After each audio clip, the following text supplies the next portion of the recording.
Simplifying fraction is another kind of question that will be tested on the Qudraat exam. There are two main types of simplifying fraction question that you can get.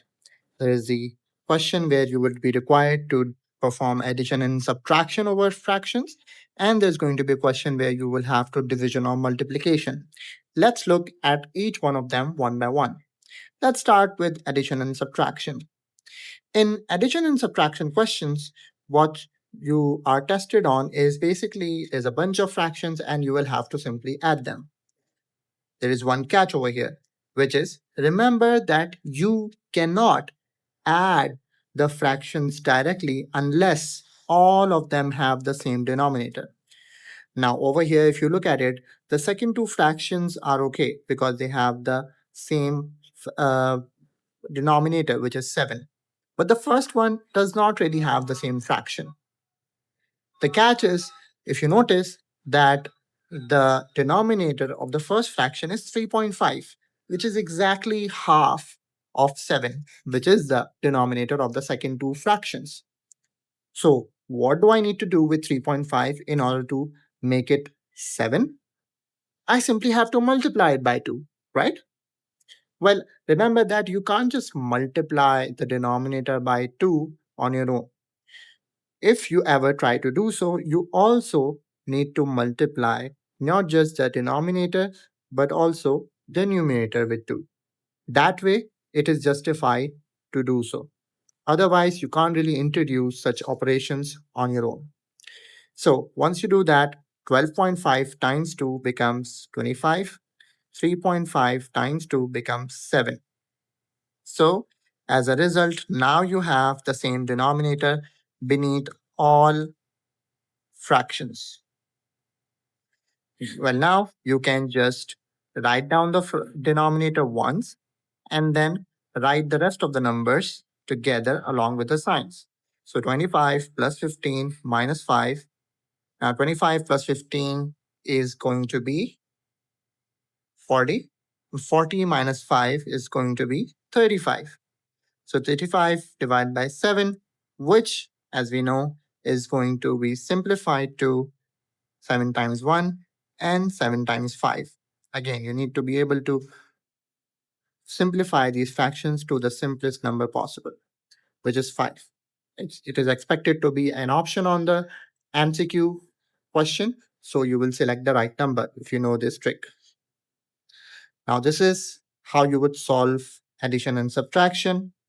As far as division and multiplication goes, let's look at the question over here. The question over here is just a bunch of fractions with division and multiplication written over here. What do you need to do? The first thing you do in such question is first turn the division sign into multiplication signs. Okay, so that's the first thing you would do. You will replace all division signs with multiplication signs, but remember that every time you do that, you flip the next fraction, which is that you will have to, which means that you will have to simply write down the fraction following the division sign in the upside down order. So let's do that. Over here, we have 1 over 7, you have 3 over 7, and in between, we see the division sign. Remember that we have to change the division sign with multiplication sign and flip the next fraction. Well, let's do that. We write down 1 over 7. We will change the division sign to multiplication sign, and the 3 over 7 becomes 7 over 3. Then again, multiplication. Remember, we will do the same in the next fraction as well, in the next bracket as well, 1 over 7. The division sign becomes a multiplication sign, and you will get 21 over 1.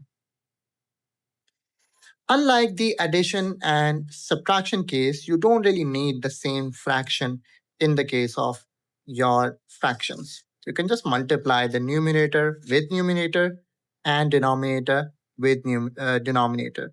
So numerator gets multiplied with numerator and denominator gets multiplied with the denominator.